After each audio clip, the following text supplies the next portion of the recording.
Assalamu alaikum wa rahmatullahi wa barakatuhu. Welcome to our YouTube channel Indian Politics. So I welcome all of you with Islamic greetings of peace and mercy be upon all of you. So today we are going to introduce our new channel Indian Politics, and in this channel we will show you how the Indian politics since the independence works in this country, how the religion and the caste-based systems works. So today we are going to analyze a trending on Twitter. It is named as you can see on the screen, "Hum nahi darenge." You can see that this news has been shared by someone, but due to the congestion of retweets, this tweet has gone down and down. As you can say, Rahul, quit if you fear RSS, join if you don't. So by this statement, you are thinking that Congress is an strong opponent of RSS, Rashtriya Swimming Sevak Sangh, which was established in 1925. But have you any idea that the RSS was deeply and heartily supported by the so-called leaders of Indian National Congress at that time? As you can see that Rahul Baba is saying that no need to fear RSS. But you know that his ancestors, when they were running the governments after the independence, you can see that how they treated with RSS, and all the things which are existing today is the result and the yielding of their pure and heartful efforts regarding this organization called RSS. How the Congress escapes and how they support RSS after independence, I must show you an episode. As you can see on the screen, that it is a book written by Rajeshwar Dayal. He is the first Home Secretary of the United Province, which is known in today's world as Uttar Pradesh.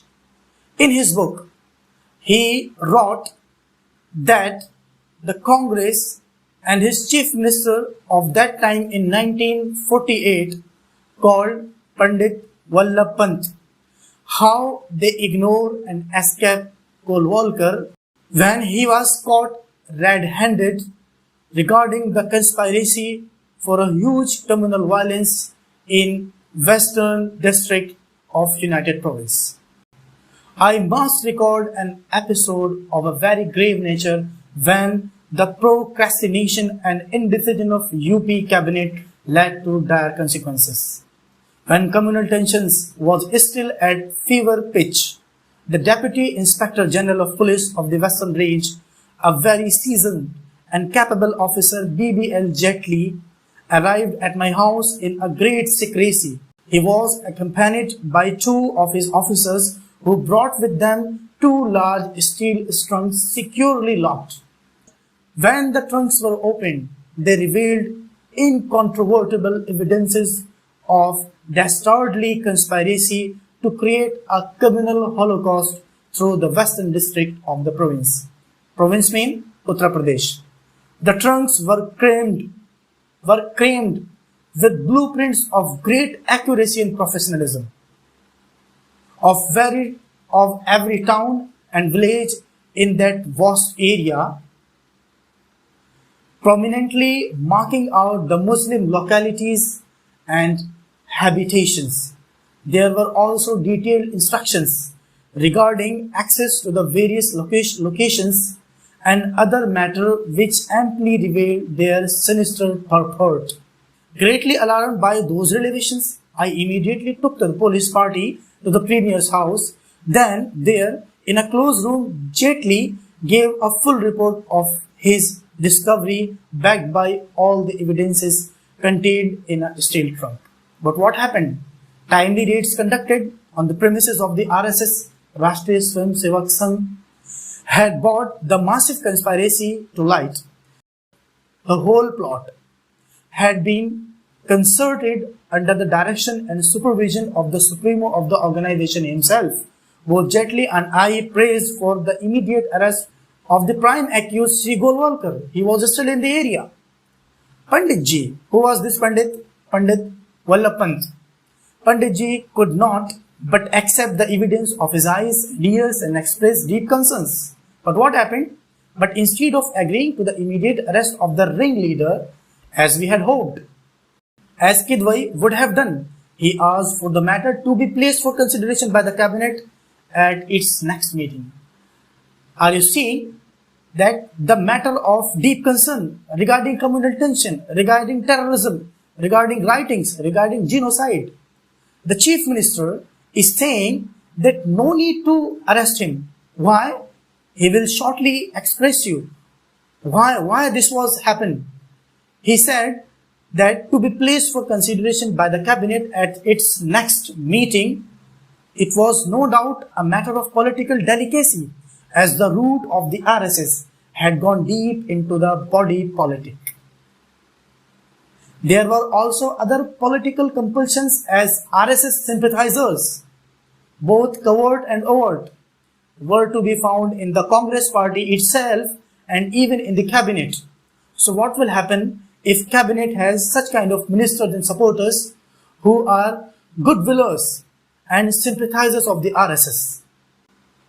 It was no secret that the presiding officer of the upper house, Atma Govind Kher, was himself an adherent and his sons were openly member of the RSS.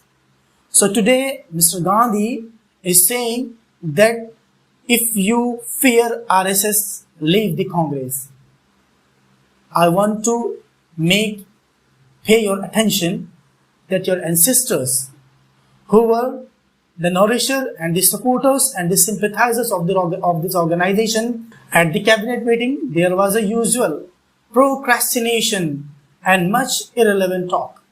They did not talk about the situation, the very severe situation, if they did not caught them red-handed. The fact that the police had unearthed a conspiracy which would have set the whole province in flames, and that the officers concerned deserved warm commendations, hardly seemed to figure in the discussion. What ultimately emerged was that a letter should be issued to Sri Golwalkar. Are you saying?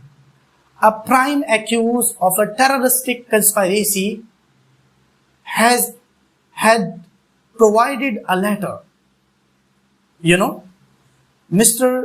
What ultimately emerged was that a letter should be issued to Golwalkar, pointing out the contents and nature of the evidence which had been gathered and demanding an explanation thereof.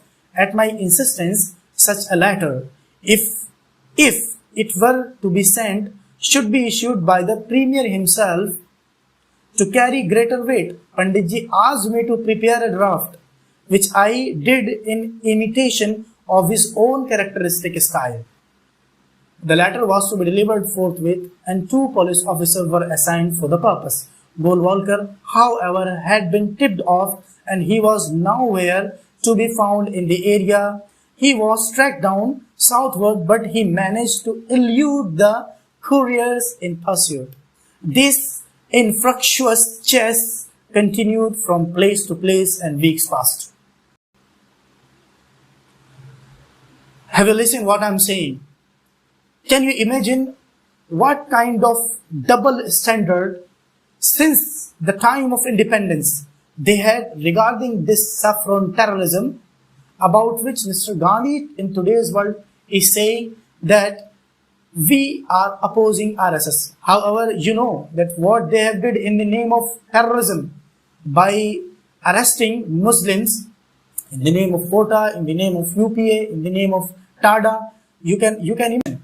But they never took any action regarding the saffron terrorism, regarding Vishwa Hindu Parishad, regarding Bajrang Dal, regarding Hindu Sanatan Sanstha, regarding Karni Sena, regarding Abhinav Bharat. They do not have any kind of excuse regarding their double standard. When they allowed these goons and terrorists to flee on the earth and make terrorism and make riots, make Muslim targets, but they do not have any kind of expression on their face that they didn't do anything. But now they are raising their voice on the hashtags by naming "Hum nahi darenge," because as I say, as you sow, so shall you reap. This is your sows. You sow RSS and you are reaping their results, their yields, their fruits. No need to blame anyone.